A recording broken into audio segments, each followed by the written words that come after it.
قل إني نهيت أن أعبد الذين تدعون من دون الله قل لا أتبع أهواءكم قد ضللت إذا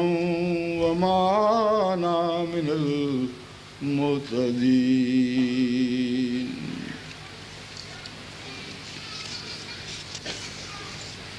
حضرت اقدس محمد مصطفیٰ صلی اللہ علیہ وآلہ وسلم کی سیرت ہی میں آج کی دنیا کی نجات وابستہ ہے، جیسے کل کی دنیا کی نجات بھی وابستہ تھی،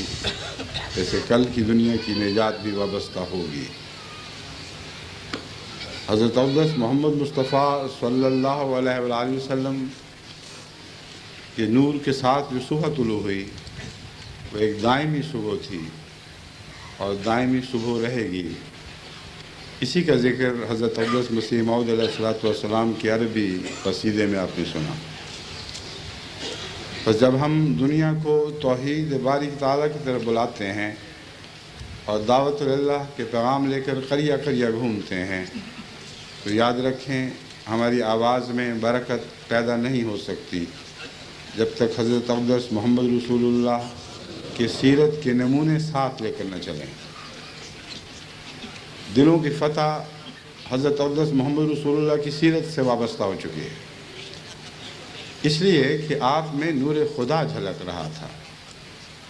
اس لیے کہ آپ صفات باری تعالیٰ کی ان صفات باری تعالیٰ کے ایک زندہ وجود، آپ کی ذات میں وہ صفات باری تعالیٰ جو انسان کے وجود میں ڈھل سکتی ہیں ڈھل گئی تھیں، یہاں تک کہ ان صفات کے اعتبار سے فرق کرنا مشکل ہو رہا تھا، اور اللہ تعالیٰ نے اس مضمون کو مختلف پہلوؤں سے کھولا۔ کہیں آپ کے وجود کو اللہ کا وجود قرار دیا، لیکن یہ فرمانے کے بعد پھر اس مضمون پر روشنی ڈالی کہ یہ مضمون وحدت محمد اور وحدت خداوندی کو یکجا کرنے والا مضمون نہیں، بلکہ فرق بھی کرتا ہے اور یکجا بھی کرتا ہے۔ یہ وہ باریک پہلو ہے جس پر نظر رکھے بغیر ہم سیرت محمد مصطفیٰ صلی اللہ علیہ وآلہ وسلم کا عرفان حاصل نہیں کر سکتے۔ ایک پہلو سے دیکھیں تو جب حضور صلی اللہ علیہ وآلہ وسلم نے اپنے وجود کو بیچ میں سے مٹا دیا اور محض آپ کی ذات میں صفات باری تعالیٰ کی جلوہ گری ہوئی، تو یہ کہنا درست ہے کہ آپ کی ذات میں اللہ ہی جلوہ گر تھا، مگر آپ کی ذات خدا نہ بنی، خدا نما بنی، کیونکہ آپ نے اپنی ذات کو بیچ میں سے نکال دیا، اس کا کچھ بھی باقی نہ چھوڑا۔ یہ توحید کامل ہے جو حضرت اقدس محمد رسول اللہ صلی اللہ علیہ وآلہ وسلم کی سیرت کے مطالعہ سے ہمیں حاصل ہوتی ہے، اور یہی وہ طریق ہے جس طریق کے ساتھ ہم حضور صلی اللہ علیہ وآلہ وسلم کے وجود میں اپنے وجود کو کھو سکتے ہیں، اور ہماری ذات میں حضرت محمد رسول اللہ صلی اللہ علیہ وآلہ وسلم جلوہ گر ہو سکتے ہیں، اور ایسے جلوہ گر ہو سکتے ہیں کہ اگر ہماری ذات مٹ جائے تو جس طرح محمد رسول اللہ کی ذات میں صرف خدا دکھائی دیتا تھا، اسی طرح ہماری ذات میں بھی صرف محمد رسول اللہ دکھائی دینے لگے۔ یہی وہ معنی ہے جس کے پیش نظر آخرین منہم لما یلحقوا بہم کی آیت میں آنے والے مسیح کو، آنے والے موعود کو محمد قرار دیا گیا، اور یہ درجہ بدرجہ سبق خدا تعالیٰ کی عرفان کا محمد رسول اللہ کے وسیلے سے حضرت مسیح موعود علیہ السلام کو عطا ہوا، اور حضرت مسیح موعود کے وسیلے سے ہم نے سیکھا۔ آج سیرت کے بعض پہلوؤں پر روشنی ڈالنا مقصود ہے جن کا تعلق توحید باری تعالیٰ سے ہے، حضرت صلی اللہ علیہ وآلہ وسلم کے مقام اور مرتبے کی رفعت اور بلندی سے ہے، اور اس کے باوجود آپ کی بشریت سے ہے۔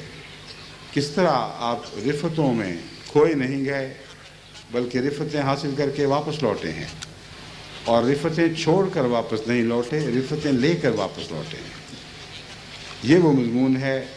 جو آن حضرت صلی اللہ علیہ وآلہ وسلم کے حقیقی عرفان کے لیے جس کا سمجھنا آن حضرت صلی اللہ علیہ وآلہ وسلم کے حقیقی عرفان کے لیے ضروری ہے۔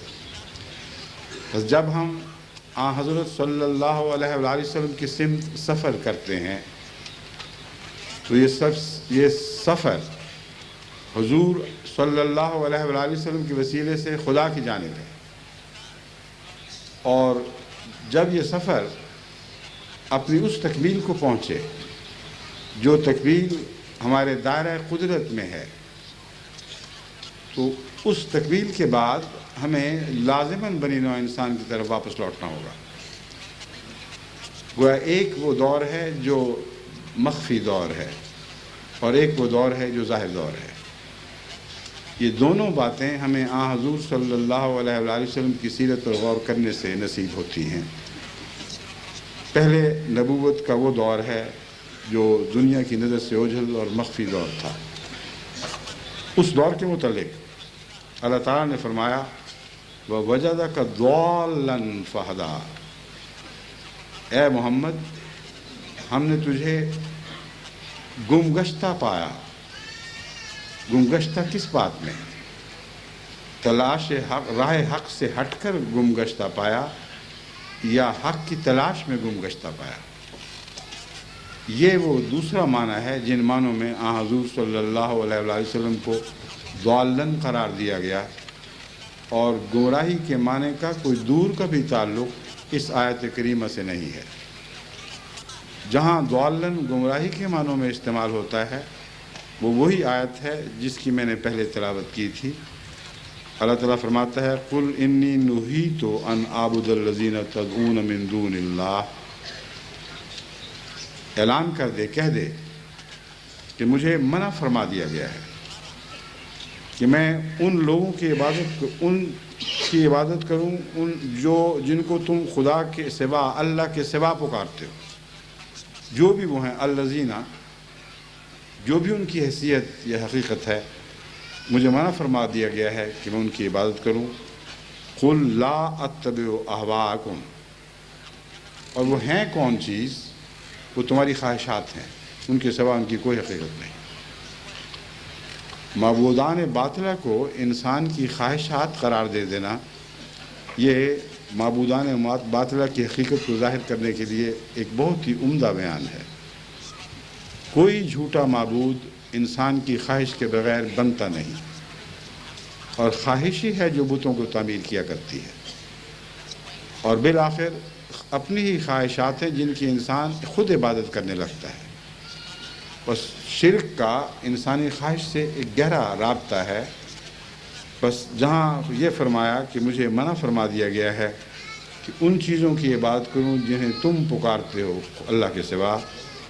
فرمایا کہہ دے لا اتبع اہواءکم، میں ہرگز تمہاری تمناؤں، تمہاری خواہشات کی پیروی نہیں کروں گا۔ قد ضللت اذا وما انا من المهتدین، اگر میں ایسا کروں تو میں تو ضال ہو جاؤں گا، گمراہ ہو جاؤں گا۔ یہاں ضال کے معنی وہ ہیں جن کی طرف میں نے اشارہ کیا تھا، جن کی آن حضرت صلی اللہ علیہ وآلہ وسلم کی ذات سے نفی فرمائی گئی ہے۔ ضال کا کوئی معنی بھی جو اس آیت کی ذیل میں آتا ہے حضرت اقدس محمد رسول اللہ پر اطلاق نہیں پاتا، اور یہ فیصلہ خدا کا فیصلہ ہے۔